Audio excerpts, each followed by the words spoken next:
Excellente journée à vous tous qui nous écoutez. Il est 7h44 sur RTL. Elisabeth Martichoux, vous recevez ce matin l'ancien Premier ministre Jean-Pierre Raffarin, désormais président de l'ONG Leader pour la paix. Bonjour Jean-Pierre Raffarin. Bonjour madame, bonjour à tous. Vous qui en qualité de Premier ministre avez présidé, si je puis dire, plusieurs remaniements. Est-ce que c'est normal de prendre une semaine, peut-être plus d'ailleurs, pour remplacer le ministre de l'Intérieur ?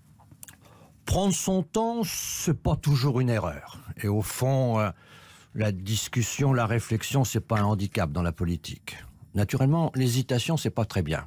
Donc tout dépend de l'ampleur du remaniement. Si on remplace simplement quelqu'un, 8 jours, c'est très long. Si on fait une nouvelle donne politique, avec un nouvel élan, avec une nouvelle lisibilité, à ce moment-là, il faut prendre son temps et organiser non seulement le remaniement, mais ensuite, par exemple, la perception par les Français. On est à maintenant presque 2 ans. Une grande intervention à la télévision du président de la République pour des grandes orientations, ce serait pas mal. Un discours de politique générale du Premier ministre, ce serait pas mal non plus, pour définir dans les 2 ans qui viennent un peu l'action. Donc ça mettrait un peu de clarté dans un débat qui est un peu confus. Alors, discours de politique générale, vous en parlez justement. Il n'y aura pas de démission de Premier ministre, ça c'est officiel, c'est la seule certitude qu'on ait d'ailleurs à ce stade. Ça voudrait dire alors plutôt un remaniement modeste. Vous pensez que ça...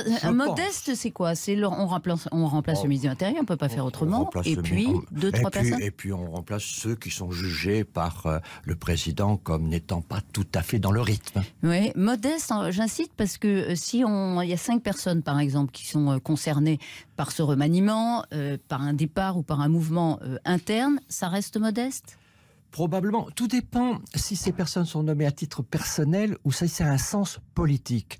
S'il y a une expression politique, par exemple, si on fait entrer des gens du centre-gauche, plusieurs personnes à la fois, si on appelle le centre-droit et que des gens, par exemple, proches d'Alain Juppé, rentrent au gouvernement. C'est-à-dire, si on sort un peu du tout en marche pour passer dans une logique ça, c'est un souhait que vous exprimez, coalition. Ce qu'on entend, c'est que vous dites oui, le président Macron aurait tout intérêt à élargir un peu à droite, un peu à gauche. D'une manière générale, on a toujours intérêt à élargir. Mais disons qu'un bon remaniement, c'est un remaniement qui a une perspective. Quelle est la perspective aujourd'hui? Pour moi, elle est toute simple. Il faut éviter l'échec de la France aux européennes.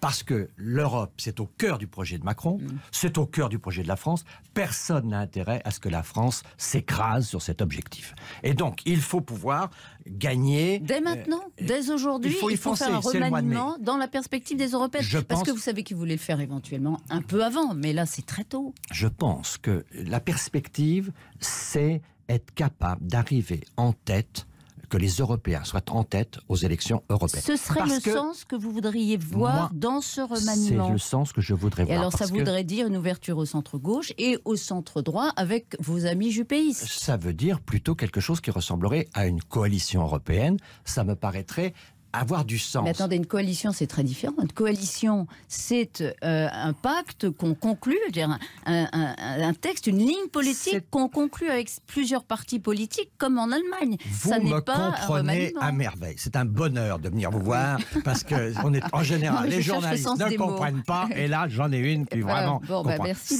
c'est vraiment quelque chose de très bien. Je vais vous dire.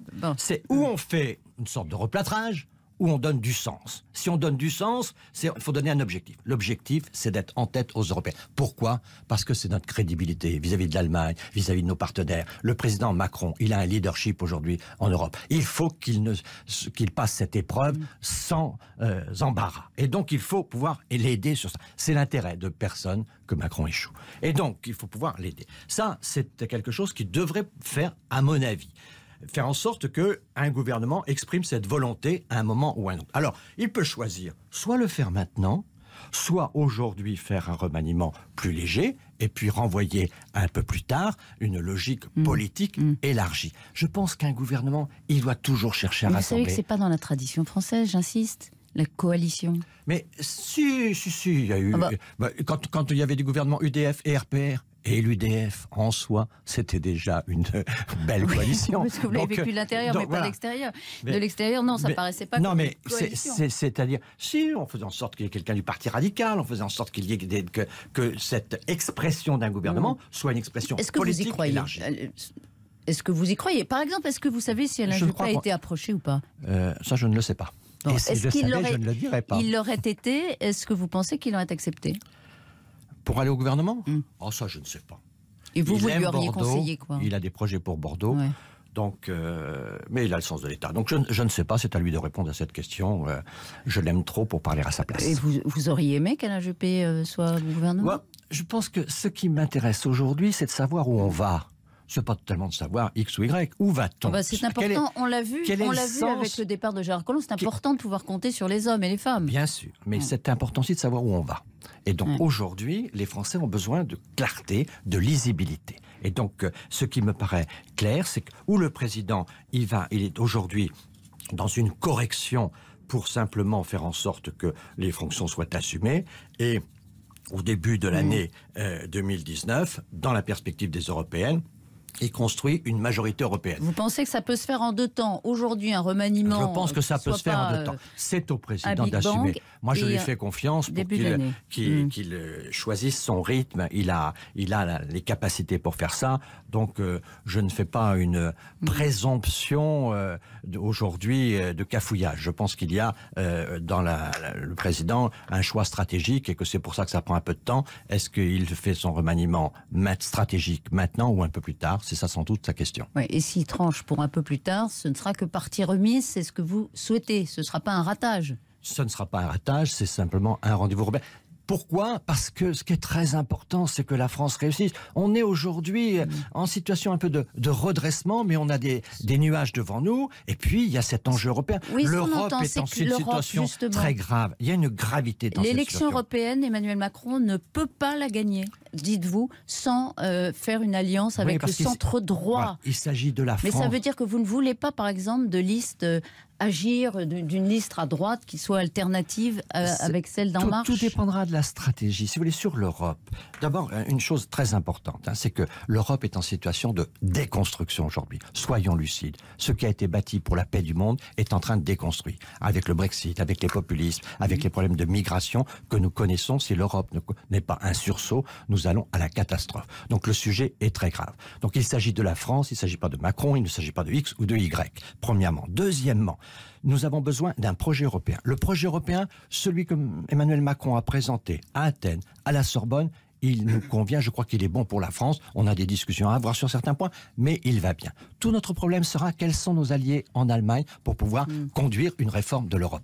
Comment va-t-on faire? Est-ce qu'on va avec le Parti populaire européen, avec le centre-droit, avec les libéraux, avec X ou Y? Nous avons là des questions à définir. La route est droite, la pente est forte. Ça s'appplique, cette raffarinade s'applique très bien. C'est en effet compliqué, mais il faut faire confiance au président. Mais l'important, c'est de ne pas se dire, bon, qui est qui aujourd'hui? C'est de savoir où on va. Et où on va, c'est éviter l'échec de la France au mois de mai. Jean-Pierre Raffarin, vous allez où pour les européennes? Vous aviez dit j'attends l'automne pour me déterminer.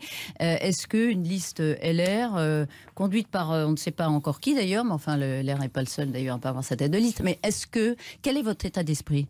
Mon état d'esprit est d'attendre de savoir où le président veut aller, et son remaniement est le signe d'où il veut aller. Oui.